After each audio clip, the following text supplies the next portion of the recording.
আসসালামু আলাইকুম। আজকে আমরা বিসিএস এর গণিত এই বিষয়টা নিয়ে কথা বলবো যে বিসিএস এই গণিতের কোথা থেকে প্রশ্ন আসে এবং কি কি বই পড়তে হবে সেই বিষয়টা নিয়ে আজকে আমরা কথা বলবো। তো প্রথমে আমাদের গণিত বিষয়টার আগে আমাদের যে বিষয়টা করতে হবে আমাদের সিলেবাস দরকার হবে। তো সিলেবাসের জন্য হচ্ছে আমি আমার আগের ভিডিওতে দেখিয়েছি যেরকম একটা সিলেবাস কিনে নিতে পারেন অথবা বিপিএসসির যে ওয়েবসাইট আছে সেখান থেকে সিলেবাসটা ডাউনলোড করে নিতে পারেন। তো এখানে হচ্ছে গাণিতিক যুক্তি যে অংশটা আছে, মানে গাণিতিক যুক্তি হিসাবে বিসিএসে আসে। তো এখান থেকে 15 মার্কের প্রশ্ন আসে। তো 15 মার্কের প্রশ্নের জন্য আমাদের প্রথমে যেটা হচ্ছে আমাদের একটি প্রশ্ন ব্যাংক কিনতে হবে। আমি আমার পূর্বের ভিডিওতে দেখিয়েছি যে আপনারা যে কোনো প্রশ্ন ব্যাংক কিনতে পারেন, কিন্তু আমি আসলে এই প্রশ্ন ব্যাংকটাই অনুসরণ করি। তো এই প্রশ্ন ব্যাংকটা এরকম একটা প্রশ্ন ব্যাংক কিনতে পারেন। এরপরে হচ্ছে গুরুত্বপূর্ণ বইয়ের তালিকা। তো এখন হচ্ছে যেটা হচ্ছে আমাদের গণিতের যে অংশটা আছে বিসিএসের, সেই অংশটা কভার করার জন্য আমাদের কিছু বই দরকার হবে। তার মধ্যে হচ্ছে বোর্ড বইয়ের জন্য সবাই পিক্সের এই গণিত বইটার কথা বলে। এরপর হচ্ছে সপ্তম শ্রেণীর যে গণিত বইটা আছে সেটা, তারপরে হচ্ছে অষ্টম শ্রেণীর গণিত বই, এরপর হচ্ছে নবম দশম শ্রেণীর গণিত বই, জেনারেল যেই গণিত বইটা আছে সেটা, এরপরে হচ্ছে নবম দশম শ্রেণী হায়ার ম্যাথের যে গণিত বইটা আছে সেটা দরকার হবে। তো আমাদের এই বইগুলো সংগ্রহ করতে হবে। এই বইগুলো নিয়ে আমি পরে কথা বলতেছি আসলে আমাদের এই সবগুলো বই পড়তে হবে কিনা, বা এই বইগুলো না পড়তে চাইলে আমরা অন্য কীভাবে প্রিপারেশন কভার করতে পারি। এরপরে হচ্ছে আমাদের যেটা লাগবে, আমাদের বিষয়ভিত্তিক গাইড বই লাগবে। আমরা এখান থেকে বিষয়ভিত্তিক গাইড বইয়ের মধ্যে হচ্ছে আমরা MP3 কিনতে পারি অথবা ম্যাথ ককটেল কিনতে পারি। এরপরে আছে ম্যাথ টিউটর আমরা কিনতে পারি, অথবা হচ্ছে প্রফেসর খায়রুলস ম্যাথ, অন্যান্য যে প্রকাশনী অথবা অন্যান্য প্রকাশনীর বইগুলো আছে সেগুলো থেকে যে কোনো একটা বই আমরা কিনতে পারি। তো সেখান থেকে আমাদের একটা ভালো বই সিলেক্ট করে পড়তে হবে। সব বই একই রকম বলতে সব বই যারা লিখেন তারা চেষ্টা করেন তাদের বইটাকে ভালোভাবে লেখার জন্য। সেজন্য আপনার যে বইটা ভালো লাগে সেই বইটা কিনে পড়তে পারেন। আমরা যদি সিলেবাস বিশ্লেষণের এই অংশটা দেখি যে আসলে কোন অধ্যায় থেকে কত প্রশ্ন এসেছিল, কোন অধ্যায় থেকে কীরকম প্রশ্ন আসে, সেই সিলেবাসটা এটা কোন অধ্যায় থেকে কীরকম প্রশ্ন আসে সেটা যদি আমরা একটু দেখি, তাহলে আমরা দেখতে পাচ্ছি যে বীজগণিত সূত্রাবলী থেকে প্রায় প্রতি বিসিএসে প্রশ্ন এসেছে, শুধু 44তম বিসিএসে কোনো প্রশ্ন আসেনি। কিন্তু এটা থেকে 45তম বিসিএসে প্রশ্ন আসার সম্ভাবনা 90%-এর কাছাকাছি, বা 45তম বিসিএসে এটা থেকে প্রশ্ন আসবে, যেহেতু প্রত্যেকটা বিসিএসেই প্রশ্ন আসছে। শুধু এখানে 39তম, এটা হচ্ছে বিশেষ বিসিএস ছিল মেবি, 39তম বিসিএসে প্রশ্ন আসেনি, আর 44তম বিসিএসে প্রশ্ন আসেনি। এরপরে হচ্ছে অসমতা থেকে শুধুমাত্র 35 এবং 36তম বিসিএস ছাড়া সমস্ত বিসিএসে প্রশ্ন এসছে। তো অসমতার অঙ্কগুলো হচ্ছে সাধারণত আমাদের যে নবম দশম শ্রেণীর উচ্চতর গণিত বই থাকে সেই গণিত বই থেকে আসে। তো উচ্চতর গণিত বই থেকেই প্রশ্নগুলো সাধারণত কমন পড়ে। এটা হচ্ছে অসমতার অঙ্ক। এখান থেকে 44তম বিসিএসে অসমতার অঙ্ক এসেছিল হচ্ছে একটা। এখানে আমরা যদি দেখতে পাই যে 44তম বিসিএসে অসমতা থেকে প্রশ্ন এসেছিল একটা, 43তম বিসিএসে প্রশ্ন এসেছিল হচ্ছে দুইটা, 42তম একটা, আর সব 42তম 41তম একটা, 40তম একটা এবং 39তম এসেছিল হচ্ছে দুইটা প্রশ্ন। তার মানে হচ্ছে অসমতার এই অধ্যায়টা থেকে প্রতি বছরই প্রশ্ন আসে। তো বিশেষ প্রিপারেশনের ক্ষেত্রে এই অধ্যায়টা অবশ্যই করতে হবে। এছাড়া হচ্ছে আমাদের যে বীজগণিতের যে এই অংশটা আছে, বীজগণিত সূত্রগুলি, এটা থেকে প্রতি বছরই প্রশ্ন আসে। এই প্রশ্নটা করতে শুধু 44তম বিসিএসে কোনো প্রশ্ন আসে নাই, এটার পরিবর্তে উৎপাদক বিশ্লেষণ থেকে প্রশ্ন আসে, যেখান থেকে 35 থেকে 43তম বিসিএসে কোনো প্রশ্নই আসে নাই, সেখান থেকে 44তম বিসিএস একটা প্রশ্ন আসছে। এটা হচ্ছে উৎপাদক বিশ্লেষণের যে প্রশ্নটা ছিল সেই প্রশ্নটা এখান থেকে আসছে। এটা বলা যেতে পারে যে 45তম বিসিএসে তাহলে এখান থেকে একটা প্রশ্ন অবশ্যই থাকবে। তাহলে 45তম বিসিএসে হচ্ছে এখান থেকে একটা প্রশ্ন আসবে, এখান থেকে এটা ভালো করে পড়তে হবে, এই অসমতার পড়তে হবে, কারণ এখান থেকে একটা প্রশ্ন থাকতে পারে, যেহেতু এখান থেকে মাঝে মাঝে দুইটা প্রশ্ন দিয়ে দেয়। কিন্তু আমরা ধরে নিলাম যে এখান থেকে একটা প্রশ্ন মাস্ট বি থাকবে। এরপরে আমাদের যেটা করতে হবে সূচক এবং হচ্ছে লগারিদম, এটা অবশ্যই করতে হবে। সূচক থেকে 44তম বিসিএসের প্রশ্ন আসছিল একটা, লগারিদম থেকে প্রশ্ন আসছিল হচ্ছে 2টা। তার মানে সূচক এবং লগারিদম থেকেই 44তম বিসিএসে 3টা প্রশ্ন আসছিল। আর সূচক এবং লগারিদম থেকে 43তম বিসিএসে প্রশ্ন আসছিল হচ্ছে 2টা। তার মানে এই 2টা চ্যাপ্টার, মানে সূচক আর লগারিদম চ্যাপ্টার 2টা খুবই ইম্পর্টেন্ট। এখান থেকে আমাদের 1 মার্ক বা 2 মার্ক প্রশ্ন আসবে, সেজন্য এই 2টা ভালো করে এখান থেকে পড়তে হবে। আর ধারা থেকে প্রতি বিসিএসে প্রশ্ন আসছে, শুধু 40তম বিসিএসে কোনো প্রশ্ন আসে নাই। তাহলে ধারাটাও আমাদের এখানে খুব ইম্পর্টেন্ট। এখন হচ্ছে সেট থেকেও প্রশ্ন আসে, সেট থেকে প্রশ্ন আসেনি 41 এবং 42তম বিসিএসে কোনো প্রশ্ন আসে নাই, কিন্তু সমস্ত বিসিএসে প্রশ্ন আসে। 44তম বিসিএসে একটা প্রশ্ন সেট থেকে আসছে, সেটটাও এখান থেকে করতে হবে। এরপর হচ্ছে সমাবেশ এবং বিন্যাস এবং সমাবেশ, এখান থেকে ইম্পর্টেন্ট হচ্ছে সমাবেশ থেকে প্রশ্ন আসে। বিন্যাস থেকে হচ্ছে এখন পর্যন্ত শুধুমাত্র 35 এবং 36তম বিসিএসে প্রশ্ন আসছে, এরপর আর কোনো বিসিএসেই প্রশ্ন আসে নাই। কিন্তু সমাবেশ থেকে হচ্ছে 44তম কোনো প্রশ্ন আসে নাই, 43তম, 42তম, 41তম, 40তম এবং 39তম বিসিএসে একটা করে প্রশ্ন আসছিল, সেজন্য এটাও ইম্পর্টেন্ট, এখান থেকে এটা পড়তে হবে। এরপর হচ্ছে সম্ভাব্যতা থেকে বা প্রবাবিলিটি থেকে প্রশ্ন আসে, এখান থেকে 44তম বিসিএসে আসছে এবং 43তম বিসিএসে আসছে, সেজন্য এখান থেকে এটা পড়তে হবে। তো এখান থেকে হচ্ছে বীজগণিতের যে অংশটা আছে, বীজগণিতের জন্য এই অংশগুলো ভালো করে পড়তে হবে, যেগুলো হচ্ছে বীজগণিতীয় সূত্রগুলি, মানে অসমতা, সূচক, লগারিদম, সমান্তর দ্বারা, গুণোত্তর দ্বারা, অসীম দ্বারা যেটা আছে সেখান থেকে প্রশ্ন আসছিল।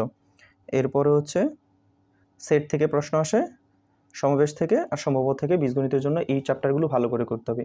বিশেষ মানে প্রিপারেশন নেওয়ার সময় এই চ্যাপ্টারগুলো আগে করতে হবে, কারণ এখান থেকেই 1, 2, 3, 4, 5, 6, 7, 8টা থেকে 6টা প্রশ্ন এখান থেকে আসতে পারে। শুধু এই কয়টা চ্যাপ্টার করলেই 6টা প্রশ্ন, 6টা বা 5টা প্রশ্ন কমন পাওয়া যেতে পারে। এরপরে আমরা যদি আসলে পাটিগণিতে যাই, তো পাটিগণিতে আমরা বাস্তব সংখ্যা যে চ্যাপ্টারটা আছে সেখান থেকেও মোটামুটি প্রশ্ন আসে। 43তম, 42তম আর হচ্ছে 39তম এবং 35তম বিসিএস ছাড়া সমস্ত বিসিএস এখান থেকে প্রশ্ন আসছে, আর এই চ্যাপ্টারটা ভালো করে করতে হবে। এরপর হচ্ছে সরল ও যৌগিক মুনাফা থেকে সবসময় প্রশ্ন আসে, তো 44তম বিসিএসে কোনো প্রশ্ন আসে নাই, আর 42তম এটা বিশেষ বিসিএস ছিল, সেই জন্য কোনো প্রশ্ন আসে নাই। এখান থেকে সরল মুনাফাটা ভালো করে করতে হবে। এরপর হচ্ছে লাভ ক্ষতি, এই চ্যাপ্টারটা ভালো করে করতে হবে। এছাড়াও যে চ্যাপ্টারগুলো আছে সেগুলো ভালো করতে হবে, কিন্তু আগে হচ্ছে এই চ্যাপ্টারগুলো আগে করতে হবে। তো এখান থেকে এই 3টা চ্যাপ্টার করলে হয়তো 2 মার্ক এখান থেকে আসতে পারে।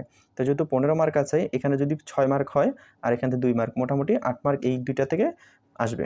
এখান থেকে বৃত্তটা ভালো করে পড়তে হবে, বৃত্ত থেকে প্রায় প্রশ্ন আসে, বৃত্ত, চতুর্ভুজ এখান থেকে প্রশ্ন আসে।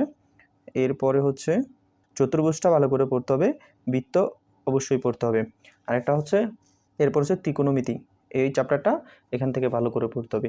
এইগুলো পড়ার পরে বাকি যে চ্যাপ্টারগুলো আছে সেগুলো ভালো করে পড়ে নিতে হবে, কারণ হচ্ছে এই যে বিসিএসে যে প্রশ্নগুলো আসে আসলে প্রশ্নগুলো কীরকম প্রশ্নগুলো আসে।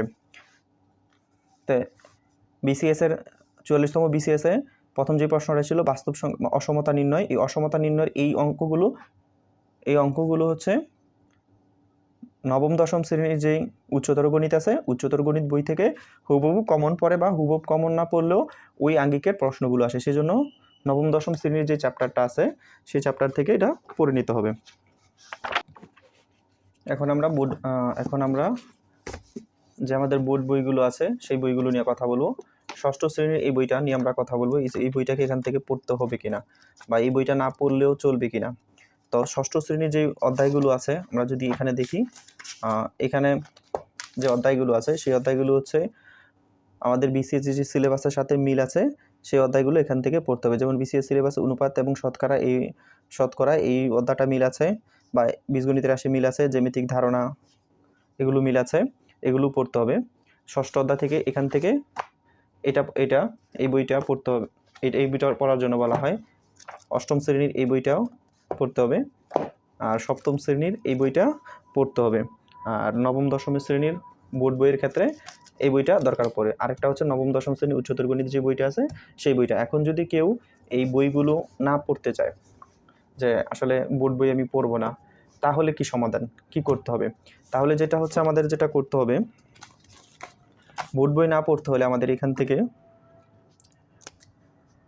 হয় আমাদের ম্যাথ ককটেল বইটা কিনতে হবে, আর না হলে ম্যাথ টিউটর বইটা কিনতে হবে। কারণ হচ্ছে ম্যাথ ককটেল এবং ম্যাথ টিউটর দুটোটা বই একই ক্যাটাগরির। এই দুইটা বইয়ের মধ্যে হচ্ছে ষষ্ঠ থেকে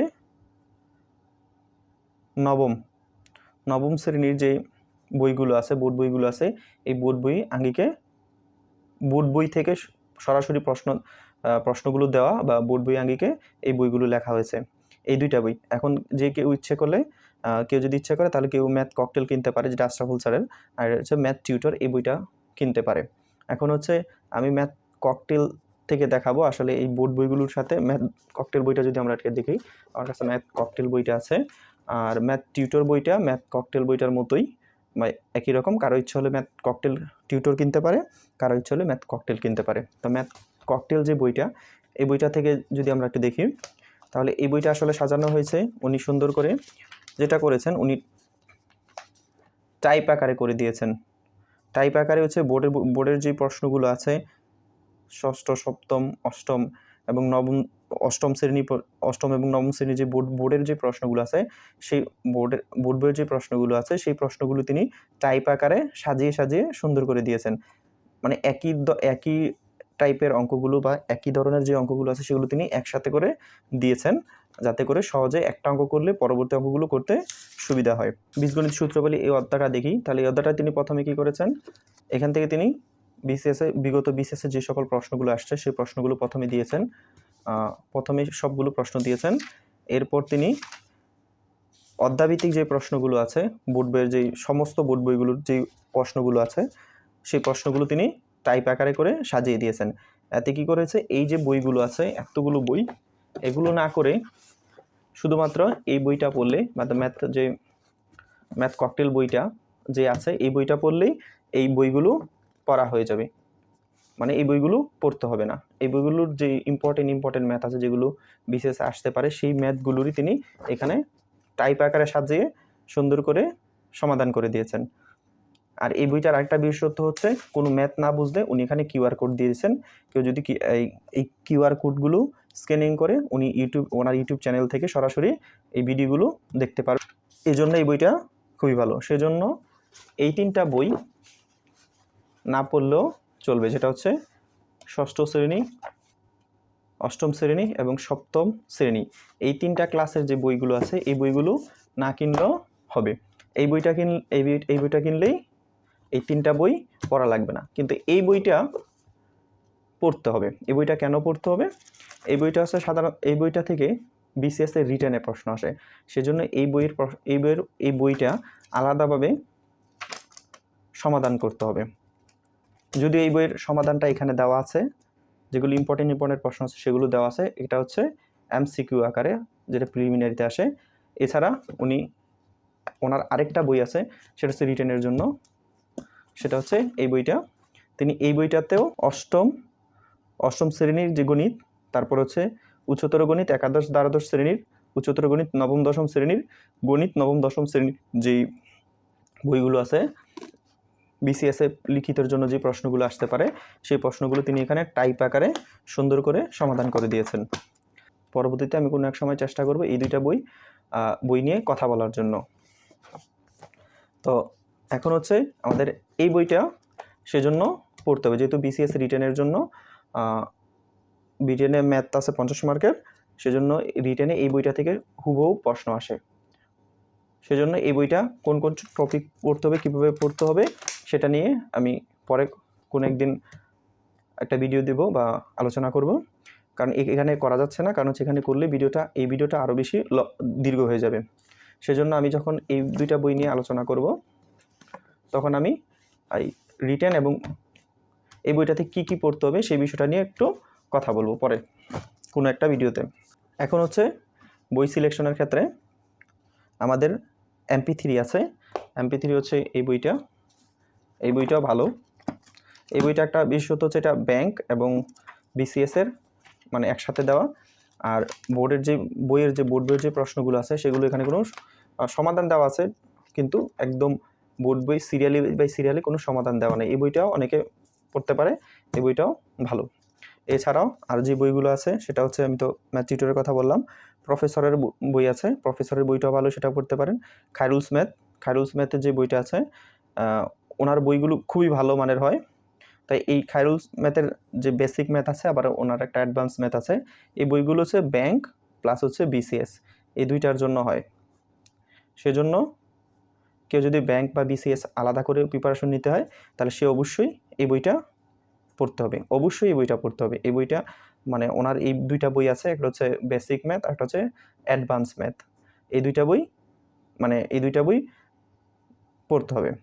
এরপরে অন্যান্য অনেক প্রকাশনীর বই আছে, সেই বইগুলো যার বাজারে অনেক প্রকাশনীর বই আছে, এই বইগুলোর বাইরে আরও অনেক ভালো বই থাকতে পারে, সেই বইগুলো থেকে যে কোনো একটা বই কিনে পড়তে পারে। এখানে হচ্ছে পড়াটাই হচ্ছে মুখ্য, বই আসলে মুখ্য না। কেউ একটা বই কিনে 5টা বই কিনে রাখলো, সে পড়লো না, তাহলে কোনো লাভ হবে না। যদি কেউ একটা বই কিনে ভালো করে পড়ে শেষ করে, তাহলেই তার লাভ হবে।